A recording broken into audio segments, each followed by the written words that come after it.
who ends up winning the national championship. We have our playoff field for you. If you've seen that video, shouts to y'all. If you haven't, it's okay. We'll flash up our playoff field here for you. But before we do that, make sure you're subscribed to the On3 YouTube channel. College football is a year-round sport. We cover it as such, from transfer portal to recruiting, and the beautiful thing that is the games that are played in the fall. So make sure you're locked in here. We appreciate you for that. About to jump into a brand new normal of the college football world. Want y'all a part of it. Make sure you are subscribed. All right. So let's kind of set the stage here for you. Here's our 12-team field when it comes to the college football playoff. We have got Notre Dame at Texas to start. You got App State at Ole Miss. You got Alabama at Florida State. You got Tennessee at Ohio State.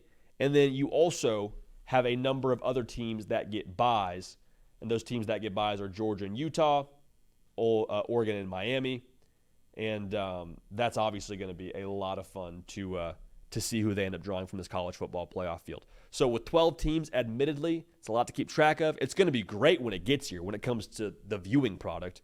So we'll lock in here, and we'll just kind of walk you through who we think ends up winning the whole darn thing. We're going to kind of walk this thing through game by game. So let's start with round one. Notre Dame at Texas. First of all, the fact that we get a college football playoff game in Austin, Texas, with two historic brands, that is going to be cinematic. I cannot wait for that. That'll be beautiful. That's going to be awesome. All right, I'll say that. For the sake of time here, without giving you the full 10-minute breakdown of the game, because we don't even know if this game is actually going to happen just yet, I think in this matchup, the Texas firepower would be too much for Notre Dame. Now, if you're Marcus Freeman, though, making the college football playoff, I think is a tremendous, tremendous watermark for them, his third year out there in South Bend. But I do think Texas wins that football game, and they advance to play Georgia. Now, App State and Ole Miss, I love App State. I love the G5. Straight up, though, I think Ole Miss is more talented. They'll win that football game. The other round one matchups, Alabama at Florida State. I think Alabama and the fuel they'll have coming into this game, finding their way into the back door of the college football playoff. Jalen Milroe, Kalen DeBoer, they'll scheme it up. I like Alabama to win that football game, so they advance to play Oregon. And then the last round one game, you got Tennessee at Ohio State. Also, y'all, college football playoff games at Florida State and in Columbus, Ohio. And the one I just mentioned in Oxford, Mississippi between App State and Ole Miss, like that's gonna be very, very cool. And I have been on the front lines of saying, hey, I would love to keep the college football playoff at 4 teams. Just my opinion. When we get to this, you won't hear me complaining at all. All right? So we'll leave that there. I have Tennessee losing to Ohio State. I think the secondary for Ohio State will match up well with Tennessee's offense. And I like Ohio State to win that football game. They will advance to play Miami. So going back to the top of this thing, you'll get Texas and Georgia. This will be back and forth. It'll be a neutral site. I think Georgia's defense will be too much for Texas on that day. And you go to Ole Miss and Utah. Ole Miss will be the lower-seeded team in this game. I think Ole Miss beats Utah.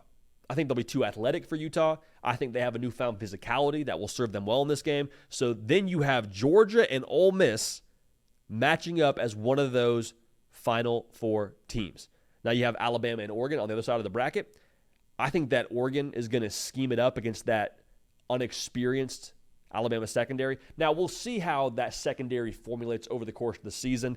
As we sit here in August, I just think the playmakers for Oregon are going to be too much for what would be a perceived weakness for Alabama when it comes to this 2024 season. You have Miami and Ohio State. I love Miami. I love Cam Ward. However, I think that Ohio State and the experience of a Will Howard pays massive dividends in a big spot like this. He's played in conference title games before. He will have played now in 2 conference title games heading into this game. I think he'll handle it well. I think the depth and the physicality of Ohio State, having both Travion Henderson and Quinshon Judkins running the football, I think they end up winning that football game. And so your Final Four teams are Oregon, Ohio State. They play each other in the semis. And then Georgia and Ole Miss playing each other in the semis as well. Again, this is just the way that we see it shaken out. Wild and wacky. You'll have 4 teams that will have both played each other, from Georgia and Ole Miss to Oregon and Ohio State. That'll be their 3rd time playing each other. 3rd time. 3rd time in the same college football season for the semis. when it comes to Georgia and Ole Miss and who wins that football game with a chance to go to the national championship game, it is so difficult to beat anybody 3 times. Like, that is unheard of, quite frankly. I have one note on that game, and it is one name, and it's Kirby. I think that's the difference. I love Lane Kiffin. I love Jackson Dart. I love the roster talent that they now have at Ole Miss. But I think that Georgia, again, getting more data, the more times you play Georgia, I don't think it actually benefits you. I think it benefits Georgia and Kirby Smart. So I think they win that game. They punch their ticket to the national title game. Again, Oregon and Ohio State. Do I really have Oregon beating Ohio State 3 times? That's ridiculous. That's ridiculous, right? We're a little bit ridiculous on this show. Just full transparency. That's kind of how we operate. So I think Oregon beats Ohio State. Again, quarterback play. And arguably that bye, with Oregon being more fresh, makes the difference. We have Oregon and Georgia playing each other in the national championship game. Now, who wins this national title game? Dan Lanning, a Kirby Smart disciple of sorts. If you remember correctly, Dan Lanning's first game at Oregon was against Georgia in Atlanta. So it's kind of poetic they have to run it back in Atlanta for the national title game. Oregon will have better players than when they met Georgia the first time around. Make no mistake about it. They will be a much better unit. However, the experience factor for Kirby Smart in national title games, Carson Beck in big stages, the depth on the line of scrimmage that I think slightly favors Georgia in this game, I think the consistency of Carson Beck ends up making the difference, and the versatility of Georgia makes the difference. I think Georgia beats Oregon and wins the national championship. So that's our pick for you. We got Georgia and Oregon meeting up in the national title game in Atlanta. Have to imagine that Georgia fans will travel just fine for that one, and Georgia wins the whole darn thing.